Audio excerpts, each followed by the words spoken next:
The night this happened, I'd been staying away from my apartment for the last week because my roommate and I hadn't been getting along, so I'd stay out until about midnight downtown. Then I'd walk the couple of miles back to my neighborhood. We lived in half of a duplex, but the area is mostly single-family houses. In the daytime, there are always little kids running around causing mischief, especially in the summer. And of course, with that comes the ice cream trucks. Usually I find the song comforting, dancing up from the heat waves over the July asphalt.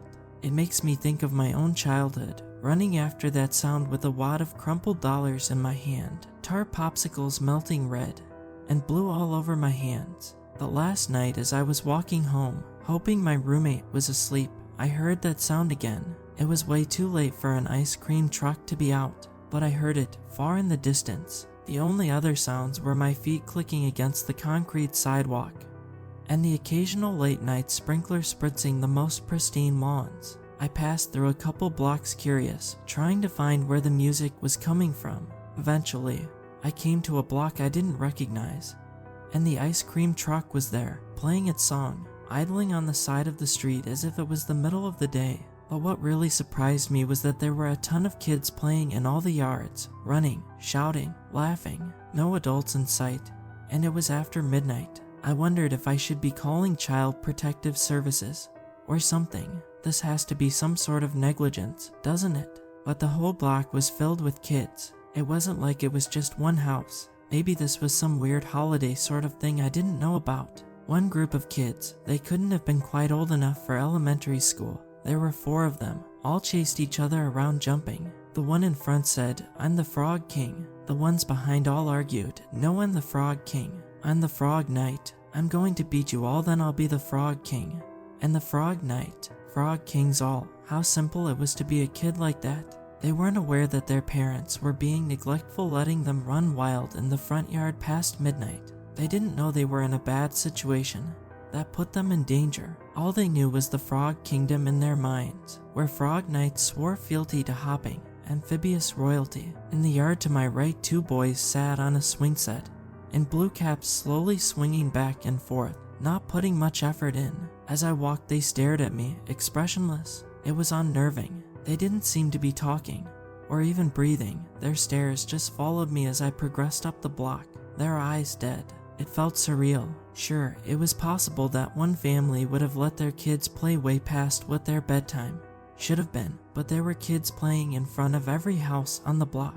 It didn't add up. I dug around my pockets for change as I neared the ice cream truck. There was a little bit of a line, but I figured I'd ask the driver if he knew what was going on and why there were so many kids out at this time of night. Children waited in front of me discussing what they should get as if it was the most normal thing in the world. Not one of them so much as glanced in my direction. As the line advanced, the ice cream man put on a show selling the different frozen treats, popsicles, ice cream cones, ice cream sandwiches, fudgesicles, frozen berry-flavored cartoon characters on sticks. He had everything I'd expect to see at an ice cream stand. "I'll have a fudgesicle," I said, holding out a $5 bill. When I got to the front of the line, "You don't belong here," the ice cream man said. "Just walking home." When I heard the music, thought I could do with a treat. "This isn't a place for people like you. Get out of here." Earlier I'd thought the ice cream man was young, but now that I was actually face to face with him in the dim light, I realized he was actually quite old. His face was cratered by scars and wrinkles, and he moved with a sense of lethargy. "Get out before you regret it," he said. Whoa, I was taken aback. What's the deal with all this anyways? Why are all these kids out? What are you doing selling ice cream past midnight? "What kids?" he asked. I looked around, and all the kids I'd seen only moments before were gone. The whole block was filled with children a moment ago. You were selling them ice cream. They must have finally gone inside. Seriously, something weird was going on. Kids shouldn't be out like that this late, I stammered. "Now you've gone and done it, meddling with things you don't understand," he said as his hand shot out and grabbed my arm. His grip was cold and strong, grasping so tightly that I shrieked in pain, trying to jerk myself free of him. But he held on. His eyes went wide and angry as he screamed nonsense at me. "You've gone and done it. It was all good until you came around. Now you're coming with me." I didn't want to do this yet. I managed to pull myself free and took off running.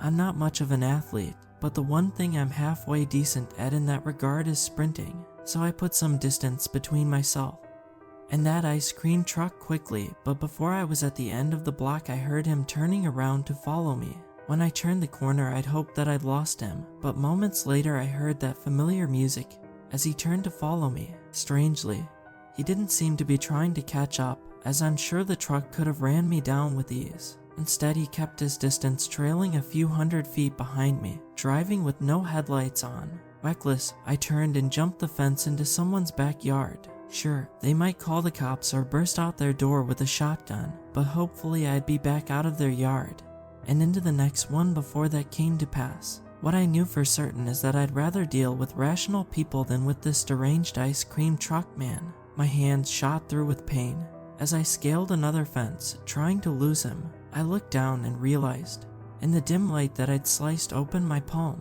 I'd worry about that when I got home. It felt like the side of my torso had been driven through with a stake, but the music sounded like it was getting further and further away. Before long, I'd made it back to the duplex. I stumbled inside and collapsed into the sofa, catching my breath.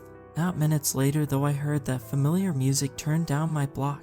It stopped in front of the duplex. "Come on, just go away. Go on your creepy way and leave me alone," I whispered under my breath. That's when the light clicked on and I turned to see my roommate perched behind me with a pissed off look on his face. "Jesus Christ, what's wrong with you? Turn off the light," I said. "What? Why? Just do it, there's someone outside." "I'll explain later," I said, but it was too late. The ice cream man began banging on the door. "Get out here. He ruined everything. And now you're going to pay for it. It's all your fault they had to go away." "What's going on?" my roommate asked. "Be quiet. We're not here. This guy is insane. He chased me in his ice cream truck," I whispered. My roommate went to the door. "Leave us alone, or I'm calling the police. They've ruined everything.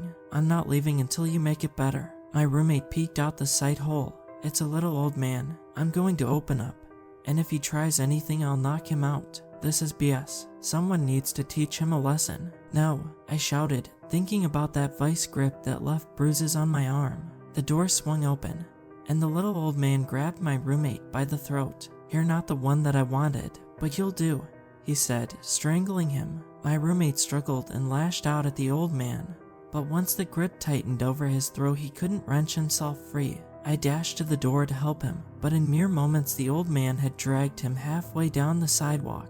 "Back, back, stay back. This is for your own good. Don't you see? That was either him or you." I staggered out, slack-jawed. "No, no," I said. The old man dragged him into the ice cream truck, and as he closed the door and turned his music back on, children came out from every house on the block to watch him as he left. When the truck passed the end of the block, I saw them evaporate back into the air.